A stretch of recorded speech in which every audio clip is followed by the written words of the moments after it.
Azərbaycanda mayın 12-sində havanın 30 dərəcə isti olacağı gözlənilir. Bu barədə Milli Hidrometeorologiya Xidməti məlumat yayıb. Bildirilib ki, Bakıda və Abşeron yarımadasında hava şəraitinin dəyişkən buludlu olacağı, əsasən yağmursuz keçəcəyi gözlənilir. Mülayim cənub-qərb küləyi əsəcək. Havanın temperaturu gecə 15-18 dərəcə, gündüz 25-29 dərəcə isti olacaq. Atmosfer təzyiqi 762 mm civə sütunundan 756 mm civə sütununa enəcək.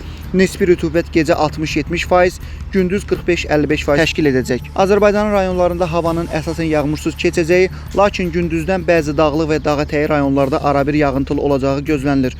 Ayrı-ayrı yerlərdə qısa müddətli intensiv olacağı, şimşək çaxacağı, dolu düşəcəyi ehtimalı var. Gecə və səhər bəzi yerlərdə duman olacaq. Şərq küləyi bəzi dağlıq və dağətəyi rayonlarda arabir güclənəcək. Havanın temperaturu gecə 14-18 dərəcə isti, gündüz 25-30 dərəcə isti. Dağlarda gecə 5-10 dərəcə isti, gündüz 13-18 dərəcə, bəzi yerlərdə 23-25 dərəcə isti olacaq.